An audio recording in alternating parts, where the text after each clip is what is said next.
Hello दोस्तों, YouTube channel RB classes पे आपका पुनः स्वागत है। मैं अखिल सर। आइए आज ज्योग्राफी का एक छोटा सा टॉपिक देखते हैं, अक्षांश और देशांतर।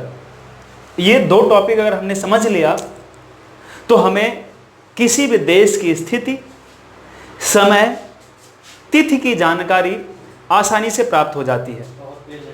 तो आइए इनमें से सबसे पहले हम आज जानते हैं अक्षांश रेखाएं।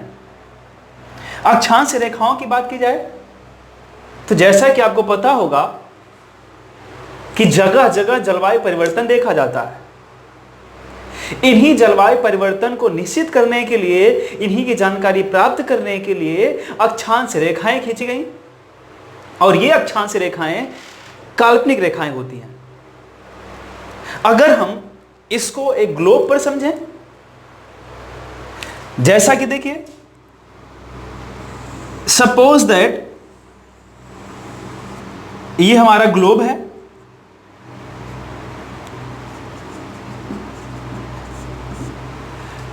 अब जो पहली अक्षांश रेखा खींची गई वो बिल्कुल इस ग्लोब के मध्य से खींची गई, इस ग्लोब के बिल्कुल मध्य से खींची गई, जिसे बोला गया 0 अंश अक्षांश। और जितनी भी अक्षांश रेखाएं खींची गई उनको हमने कोण के आधार पर खींचा। तो पहली रेखा बिल्कुल इस ग्लोब के मध्य से खींची गई, इसीलिए इसे बोला गया 0 अंश अक्षांश रेखा। तो इसे 0 अंश अक्षांश, और हमने कहा ये ग्लोब या इसी को हम भू के नाम से भी जान सकते हैं, तो इसीलिए इसको बोला गया भूमध्य रेखा। देखिए भू और बिल्कुल इसके मध्य से खींची गई 0 अंश अक्षांश, इसीलिए इसे बोला गया भूमध्य रेखा। भूमध्य रेखा, इस भूमध्य रेखा पर सूर्य की किरणें बिल्कुल लंबवत पड़ती हैं, बिल्कुल लंबवत पड़ती हैं, इसीलिए इसको विषुवतीय प्रदेश के नाम से भी जाना जाता है। तो इसे हम विषुवत रेखा भी कहते हैं, विषुवत रेखा। तो 0 अंश अक्षांश के 3 नाम हमको मिले। पहला तो खुद 0 अंश अक्षांश, दूसरा भूमध्य रेखा और तीसरा विषुवत रेखा। अगर हम यहां से एक सीधी लाइन खींचे ऐसे, तो ये कोण बनता है 90 अंश का। तो हमने कहा कि प्रत्येक अंश पर एक अक्षांश रेखा खींची गई, तो ये कोण 90 अंश का। तो अर्थात 90 अंश ऊपर की तरफ और 90 अंश नीचे की तरफ। ऊपर की तरफ मतलब उत्तरी गोलार्ध, इसे हम बोल सकते हैं उत्तरी गोलार्ध, इसे बोल सकते हैं दक्षिणी गोलार्ध। उत्तरी गोलार्ध, दक्षिणी गोलार्ध। तो 90 अंश ऊपर की तरफ अक्षांश रेखाएं खींची गई और 90 अंश नीचे की तरफ अक्षांश रेखाएं खींची गई, बिल्कुल इसी तरह से सीधी सीधी।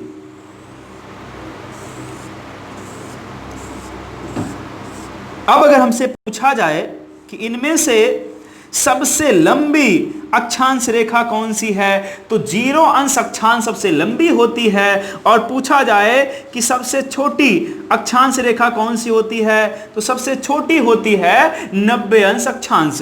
क्योंकि 90 अंश को कई किताबों में इसको एक बिंदु के रूप में मान लिया गया है, और कई किताबों में जो एथेंटिक बुक है, जो एनसीईआरटी की बुक है, उसमें इसको एक रेखा माना गया है। क्योंकि 90 अंश, हमने कहा अंश के आधार पर खींचा गया, तो 90 अंश को एक रेखा माना गया है। तो इस आधार पर अगर हमसे पूछा जाए कि कुल अक्षांश रेखाओं की संख्या कितनी होती है, तो हमने कहा 90, 0 से 90 उत्तरी गोलार्ध में, 90 प्लस 0 से 90 दक्षिणी गोलार्ध में, कुल हो गया 180। और 0 1 तो प्लस 1 कर देंगे तो 181। तो अगर हमसे पूछा जाए कि अक्षांश रेखाओं की कुल संख्या कितनी होती है, तो 181। लेकिन अगर हमसे ये क्वेश्चन दे दे कि यदि 90 अंश को एक बिंदु मान लिया जाए तब अक्षांश रेखाओं की संख्या कितनी होती है, तब इसी में से हम 2 माइनस कर देंगे। क्योंकि 90 अंश ऊपर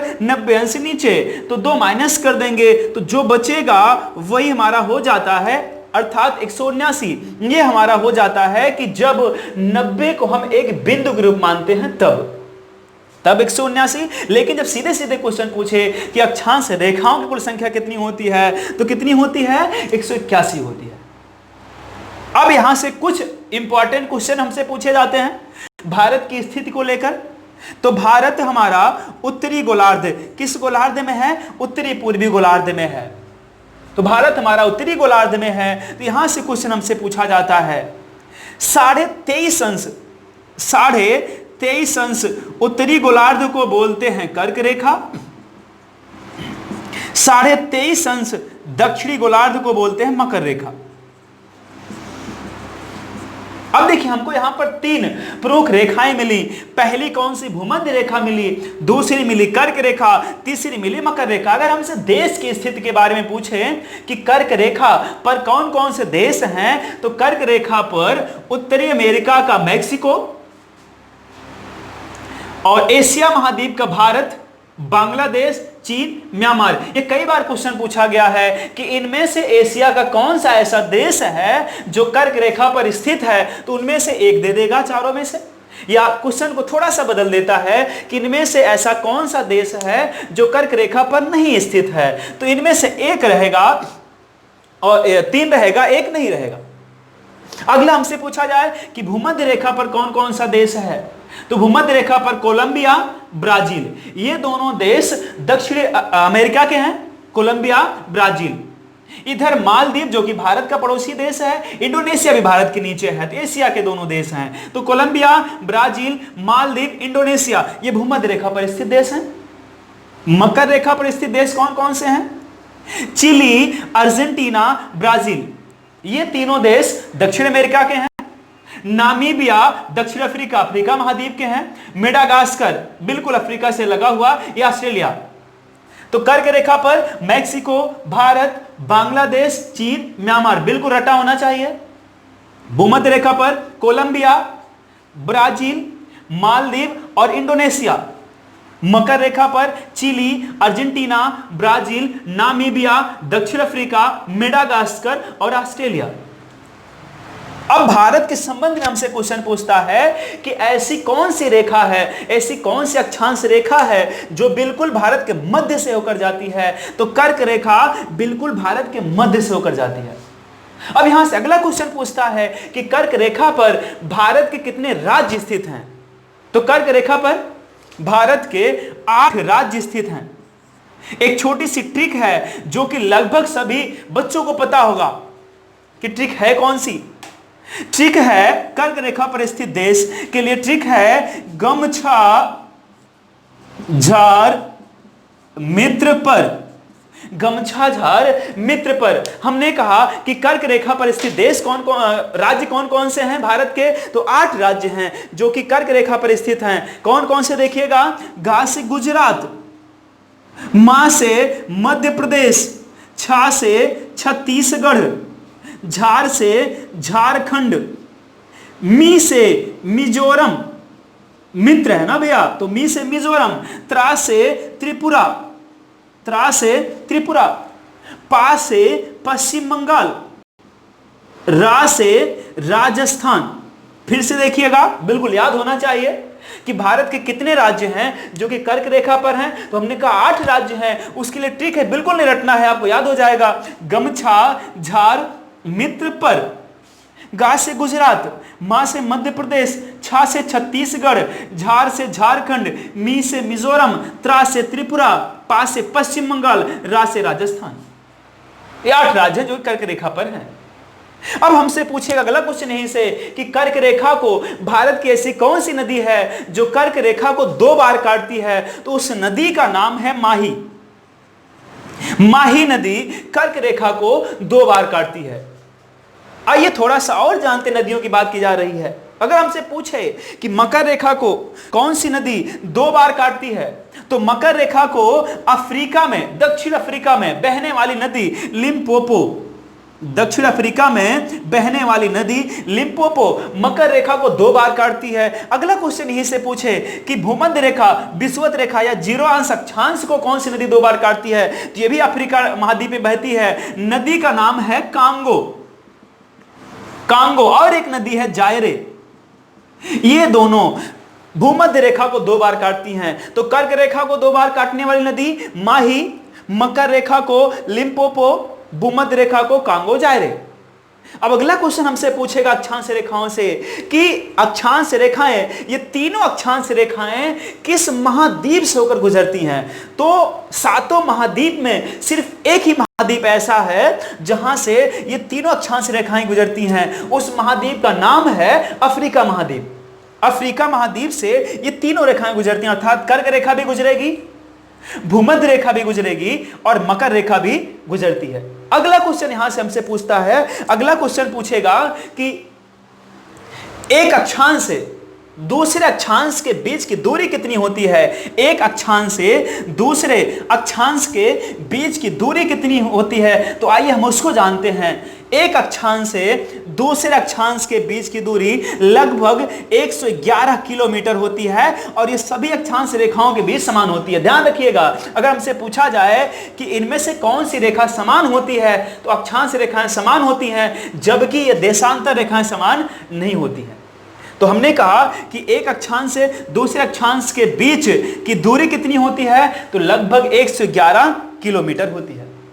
अभी थोड़ा सा हमने इसके पहले बताया कि अक्षांश रेखाओं की संख्या कितनी होती है, 181 होती है। हम कभी भी जीरो को छोड़ नहीं सकते हैं, जीरो को भी हमें काउंट करना होता है। सबसे लंबी अक्षांश रेखा 0, सबसे छोटी अक्षांश रेखा 90।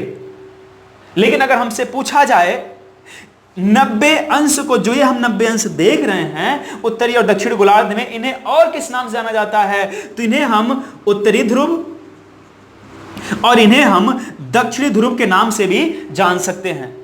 रेखाओं की बात हो रही है तो हमसे 2 रेखाएं पूछता है अक्षांश रेखाओं से, एक तो 23.5 अंश और एक 66.5 अंश। बात की जाए 66.5 अंश की, तो 66.5 अंश उत्तरी गोलार्ध को आर्कटिक रेखा बोलते हैं और 66.5 अंश दक्षिणी गोलार्ध को अंटार्कटिक रेखा बोलते हैं।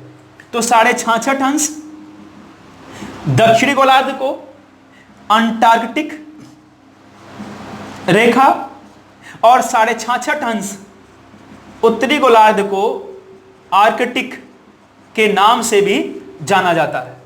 तो 2 चीजें हम याद रखेंगे। अगर हमसे पूछे कि आर्कटिक रेखा, अक्षांश रेखाओं के आधार पर आर्कटिक रेखा किस गोलार्ध में स्थित है, तो उत्तरी गोलार्ध में। अंटार्कटिक रेखा किस गोलार्ध में है, दक्षिणी गोलार्ध में। भारत किस गोलार्ध में है, उत्तरी गोलार्ध में। कौन सी रेखा भारत के मध्य से जाती है, 23.5 अंश अक्षांश रेखा। इसे किस नाम से जानते हैं, कर्क रेखा के नाम से।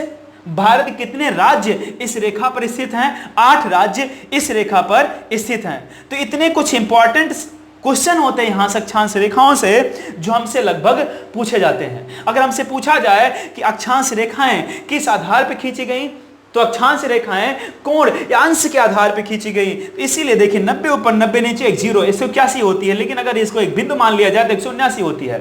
लेकिन जो एनसीईआरटी की बुक है, जो अभी तक माना गया है, वो 181 ही माना गया है। लेकिन गलती हमसे कहां से होती है, गलती हम कर देते हैं 90 तो जोड़ते हैं, 180 कर लेते हैं किसी तरह से, लेकिन हम 0 को भूल जाते हैं, जबकि 0 भी हमारी एक अक्षांश रेखा होती है। अगला जो टॉपिक आएगा, अगला टॉपिक हमारा होगा देशांतर रेखा। तो आज हमने अक्षांश रेखाओं से जो इंपॉर्टेंट क्वेश्चन पूछे जाते थे उसको हमने जाना। अगले टॉपिक में हम जानेंगे देशांतर रेखाओं के बारे में।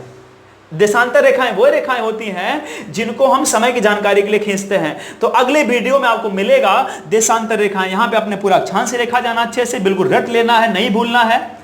अगले टॉपिक में जाने देशांतर रेखा। वीडियो के अंत तक आप बने रहेंगे तो सब कुछ आपको मिलेगा। जितने सवाल, जितने क्वेश्चन हर टॉपिक से पूछे जाते हैं वो हर सवाल आपको मिलेंगे। Thank you.